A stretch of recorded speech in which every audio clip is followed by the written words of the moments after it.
A very warm good morning to everyone.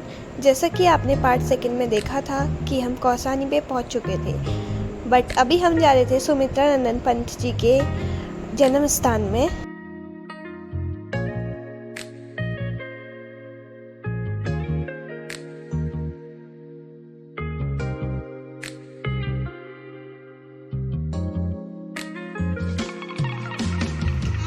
चलो यही चलते, ये म्यूजियम है।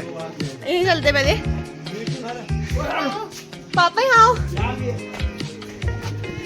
गाइस हम पहुंच चुके हैं सुमित्रा नंदन पंत जी के वहाँ, जो थे राइटर थे नहीं, देख सकते हैं यहाँ पे लिखा भी है कुछ। तो जैसा कि मैंने आपको पार्ट 1 और पार्ट 2 में कौसानी की सुंदरता के बारे में बताया था, और वो सुंदरता आप यहाँ पे देख भी सकते हैं। काफ़ी अच्छा व्यू है यहाँ से कौसानी का, और पीछे जो पर्पल वाले फ्लावर दिख रहे हैं उनने यहाँ का और लुक इन्हेंस कर दिया है।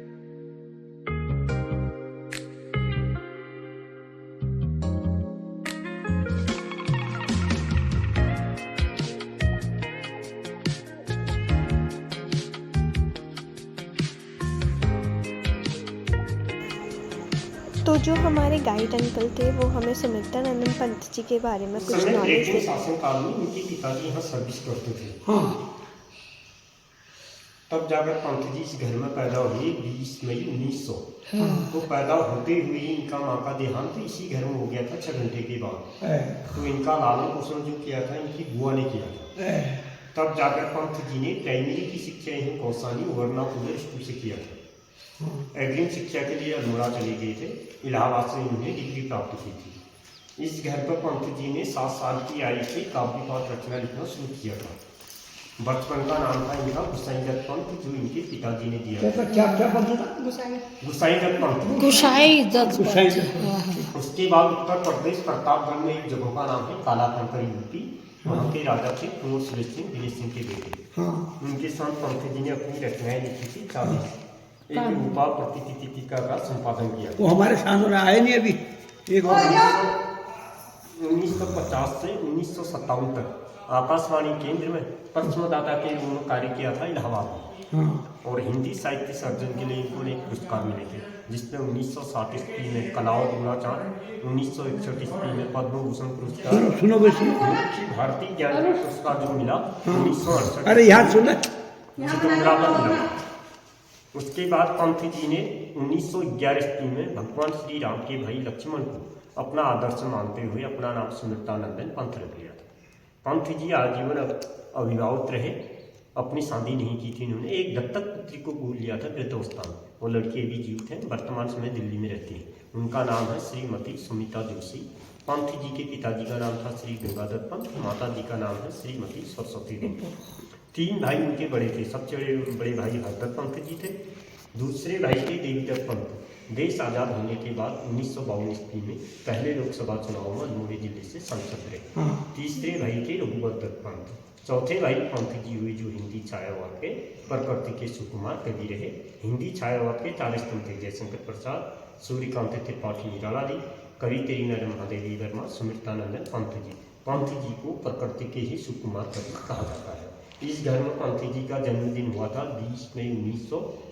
28 दिसंबर 1977 को पंत जी का देहांत हुआ इलाहाबाद प्रयागराज। ये घर अभी रिनोवेशन किया जा रहा है। पहले पूरा बहुनी मिट्टी का था चालू, जो सीमेंटेड की चिनाई की है मिट्टी की थी। इसके अंदर अब सीमेंटेड के बाद पानी की लकड़ी लगा दी है। जो अंदर कमरों का फर्श है उसमें पत्थर की टाइल लगाई है। छत के नीचे जो उनकी समय की लकड़ी थी वो लकड़ी खराब हो गई है, उसी मॉडल में नई लकड़ी डाल रखी है। उसके ऊपर आरसीसी का लेंटर है, लेंटर के बाद पटाला है। इस घर का सामान जो है थोड़ा बहुत यहाँ रखा हुआ है, उसको मॉडर्नाइज। बाकी सामान अंदर स्टोर में संभाल के रखा है। ये भवन इनके देहांत होने के बाद पुस्तकालय है, और ये उनकी जन्मस्थली है। तो जो हमारे गाइड अंकल थे उनने हमें सुमित्रा नंदन पंत जी के बारे में कुछ नॉलेज दी, और उनने हमें काफ़ी सारी जानकारी दी उनके बारे में। और ये बेसिकली उनकी लाइब्रेरी थी जहाँ पे को वो अपनी रचनाएं लिखते थे। और ये जो सामने आपको क्लोज दिख रहे हैं उनके ही हैं, जो उनने पहने हुए थे एक फ़ोटो में, अभी आपको दिखाऊंगी वाली फ़ोटो, और 11 जो उनके सर्टिफिकेट वगैरह है, और ये जो यहाँ पे चारपाई रखी थी उन्हीं की चारपाई है, और ये उनका वो है सर्टिफिकेट्स है, और ये उनका गॉगल्स है जो सुनते हैं पंछी के, उनके गॉगल्स हैं, उनके क्लोथ्स हैं, और काफ़ी सारी चीज़ें यहाँ पे को नॉलेजेबल थी, जिसको नॉलेज देने में यहाँ पे को जा सकते हैं। और ये उनकी फ़ोटो वगैरह दिखा रहे थे अंकल हमें, और अंकल कुछ नॉलेज बता रहे थे उनके बारे में हमें। और ये सुनते हैं पंत जी। इंदिरा गांधी जी के आगे पंत जी हैं, पंत जी के मित्र हैं। इंदिरा गांधी लड़ेंगी की बेटी देवी, उमाशंकर दीक्षित दिल्ली की चीफ मिनिस्टर पूर्व शीला दीक्षित उनके ससुर जी हैं। ये महाराष्ट्र के पहले राज्यपाल भी रह चुके हैं। ये कवित्री मैडम महादेवी वर्मा है। ये पंत जी कौन सी महादेवी वर्मा? ये इधर चश्मे वाली? ये लक्ष्मी अच्छा। ये पंत जी की युवावस्था की फोटो है। ये अमिताभ बच्चन, उनकी माँ तेजी बच्चन, पंत जी हरिवंश राय बच्चन अजिताभ, इन्होंने इनका नाम इनकलाब बच्चन दिया था, तो पंत जी ने दिया इनका आजीवन नाम अमिताभ बच्चन, तब से इनका नाम अमिताभ बच्चन। ठीक है, ये मास्को की फोटो है। ये काला शंकर जी कुंवर सुरेश सिंह जी के साथ पंत जी नीचे वहाँ की है। ये वस्त्र वही है। ये है दत्तक पुत्री महिला के साथ पंत जी, इस बेटी को इस मुर्मू बोल दिया था पंत जी ने। ये वृद्धावस्था की है। वो हरिवंश राय बच्चन, अमिताभ बच्चन, पंत जी, ये वृद्धावस्था की है। जो दीपदान वहाँ स्टेज पर रखा है वो दीपदान ही है। ये दीप वहाँ रखा है वो। इसी दीपदान पर दीप प्रवचन करें। आज तक पंत जी के मित्र हैं। ये बाल्यावस्था की है।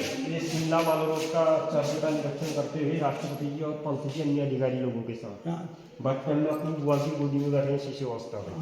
ये नैनीहाल के मामा है मुसादत जोशी पंत जी। हुआ है उनके, देखो पंत जी के बड़े भाई हैं, दूसरे भाई, तीसरे भाई, चौथे भाई पंत जी।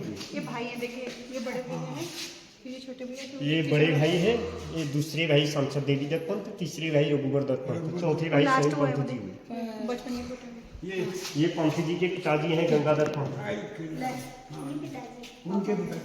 पंत जी के पिताजी। ये हरिवंश राय बच्चन, अमिताभ बच्चन और पंत जी की वृद्धावस्था की फोटो है। ये रामधारी सिंह दिनकर पंत जी की वृद्धावस्था की फोटो है। ये रशिया की फोटो है पंत जी की, मॉस्को की, रूस। ये सुनील गंगोपाध्याय।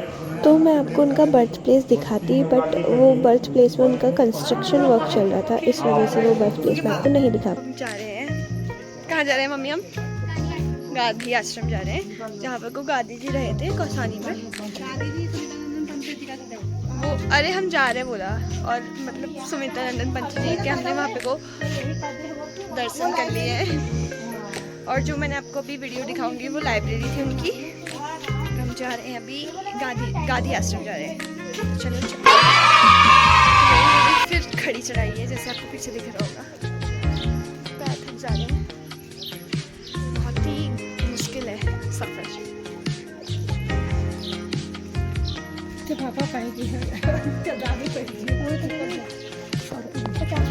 50 रुपये मैं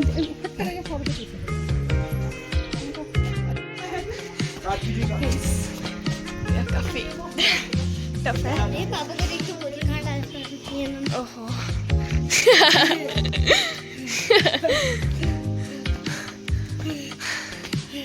ये देखिए इसकी सांस भी खुल गई है।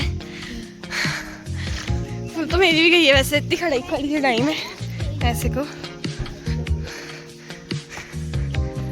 अभी हम पैदल चल रहे हैं। वाओ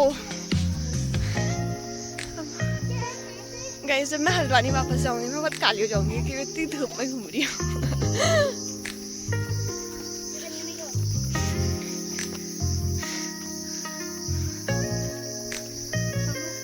पीस मिलती है। हाँ, ये देवदार के पेड़ ठंडा होते हैं ना, देख सकते हैं इस साइड मेरे देवदार के पेड़ हैं। देवदार ओ भाई साहब, ये देखो खोखला tree. Thank you for watching this video. Bye bye.